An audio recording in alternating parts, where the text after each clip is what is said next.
Ever wondered how a tiny peninsula in the Arabian Gulf transformed from a land of pearl divers and fishermen into one of the wealthiest nations on earth? Get ready, because today we're diving deep into the incredible history of Qatar. Before the gleaming skyscrapers and futuristic stadiums, Qatar's story was written in the desert sands and the turquoise waters of the Gulf. For thousands of years, this land was a crossroads for nomads and traders. Archaeological finds like pottery and tools tell us that people have called this peninsula home since the Stone Age. Early on, it was known for its prized purple dye extracted from shellfish, a luxury craved by ancient empires. Fast forward through the centuries, and Qatar becomes a key player in a different kind of treasure hunt, the pearl trade. Imagine this. For generations, the rhythm of life here was dictated by the pearling season. From May to September, brave divers would set sail on traditional dhows, plunging into the deep with nothing but a nose clip and a basket, searching for those shimmering gems. This industry was the backbone of the economy, creating a rich culture and society centered around the sea. But this era of prosperity was about to face a massive challenge. The 1920s and 30s brought a double blow. The Great Depression tanked the global economy, and the invention of cultured pearls in Japan made natural pearls almost obsolete overnight. Qatar's economy collapsed. It was a time of immense hardship, a period that tested the resilience of its people to the absolute limit.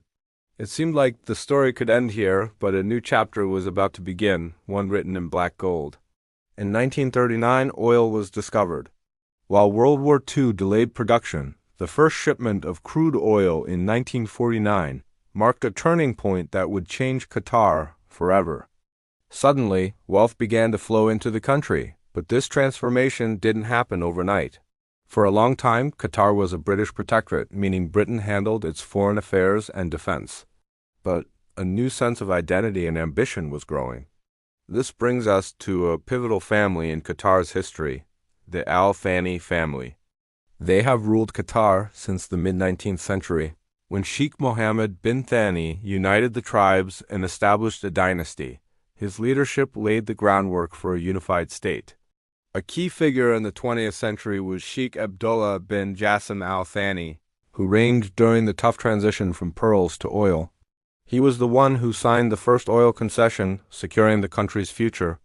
Then came September 3rd, 1971, a day of celebration and pride. Qatar declared its independence, finally taking its place on the world stage as a sovereign nation. Sheikh Khalifa bin Hamad Al Thani, the ruler at the time, focused on using the oil revenue to build the nation's infrastructure. Schools, hospitals, and roads began to appear, laying the foundations for the modern state we see today. But the real game changer was natural gas. Qatar sits on the North Field, the world's largest single non-associated natural gas field. In the 1990s, under the leadership of Sheikh Hamad bin Khalifa Al Thani, Qatar made a bold bet. Instead of just exporting oil, they invested billions into developing liquefied natural gas, or LNG. This visionary move transformed Qatar into the world's leading LNG exporter, catapulting its economy into the stratosphere. This newfound wealth fueled incredible development. The capital, Doha, began its stunning transformation. A skyline of architectural marvels rose from the desert. World-class institutions like the Museum of Islamic Art and the Qatar National Library were built, not just as buildings, but as beacons of culture and knowledge. Education City was established, attracting top universities from around the world to create a hub for learning and innovation. Right in the heart of the Middle East, Qatar also began to punch far above its weight on the global stage. It became a key mediator in regional conflicts, using diplomacy to build bridges. The launch of Al Jazeera in 1996 gave the Arab world a powerful new voice in global media. And of course, there's the passion for sports.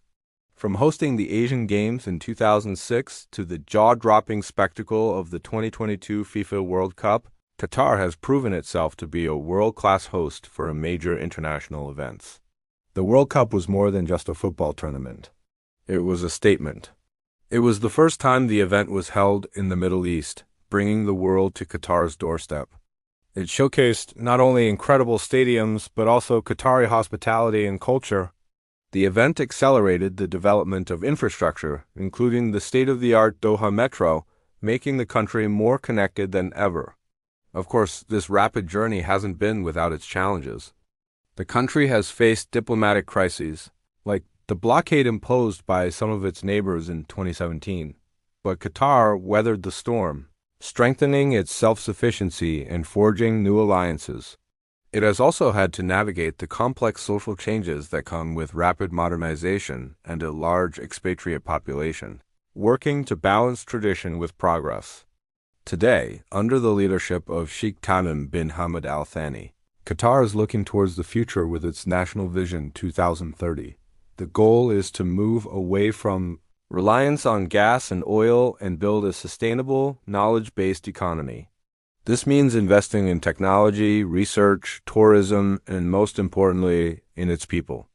From the quiet purling towns to the bustling, futuristic metropolis of today, Qatar's history is a breathtaking tale of vision, resilience, and ambition. It is a story of a nation that dared to dream big and had the determination to turn those dreams into reality. It proves that with the right leadership and a clear vision, even the smallest nation can make a giant impact on the world. What an incredible journey it has been. Thanks so much for watching and exploring this amazing history with me. If you enjoyed this video, don't forget to hit that like button and subscribe for more stories from around the globe. See you in the next one.